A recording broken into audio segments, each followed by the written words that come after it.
Hey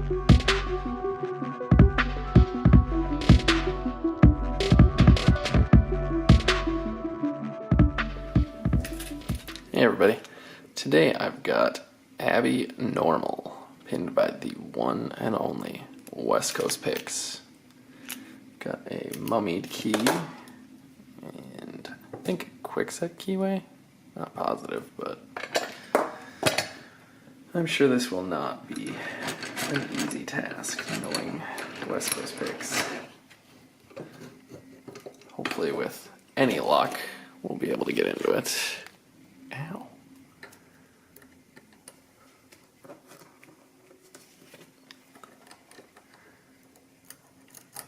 Alright, that'll work.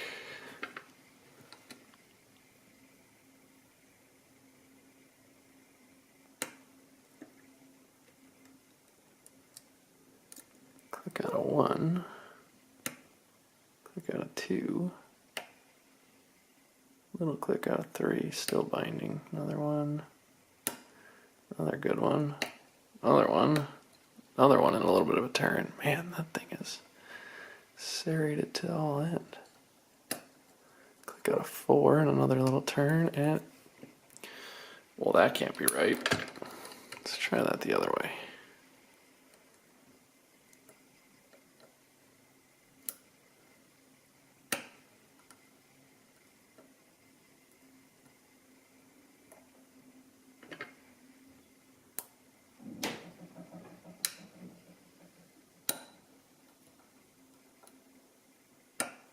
It's 3 and then 2.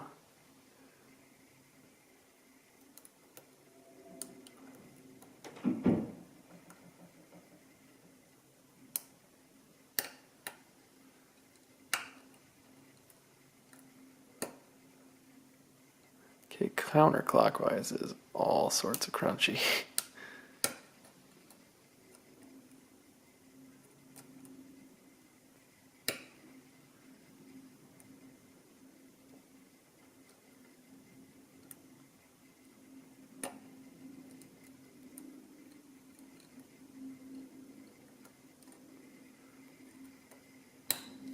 There we go.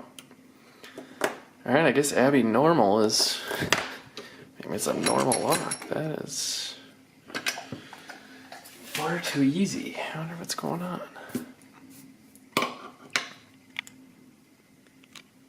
Alright.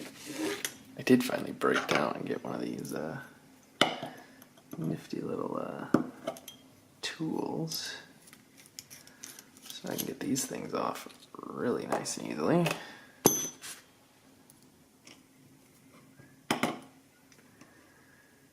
Go. And always, always, always shim a West Coast Picks lock, or you will regret it.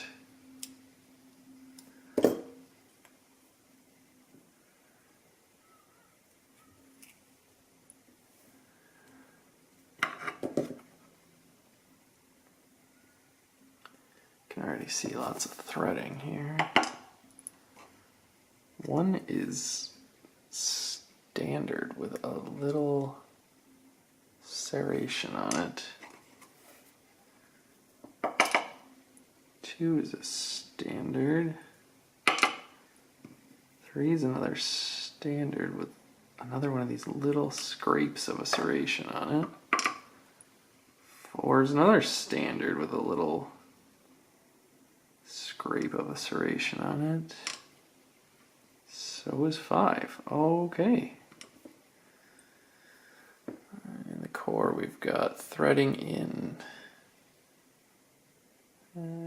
That's just countermilling, I think. So we've got countermilling in 2, threading in 3, and only a couple threads. So kind of more like countermilling on 4. And 1 and 5 are standard.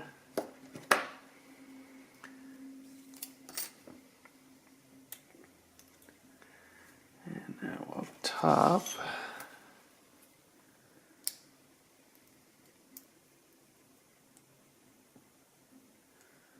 pretty beat up, but it's got some serrations on it.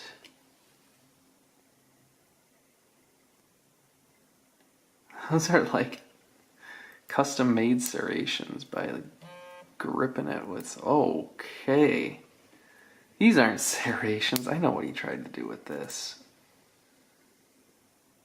And then the spool type thing. You got different springs as well. So, come on, go.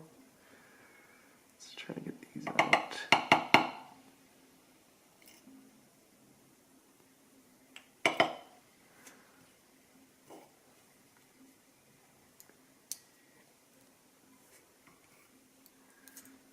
This is a really cool lock. I had never thought of doing something like this.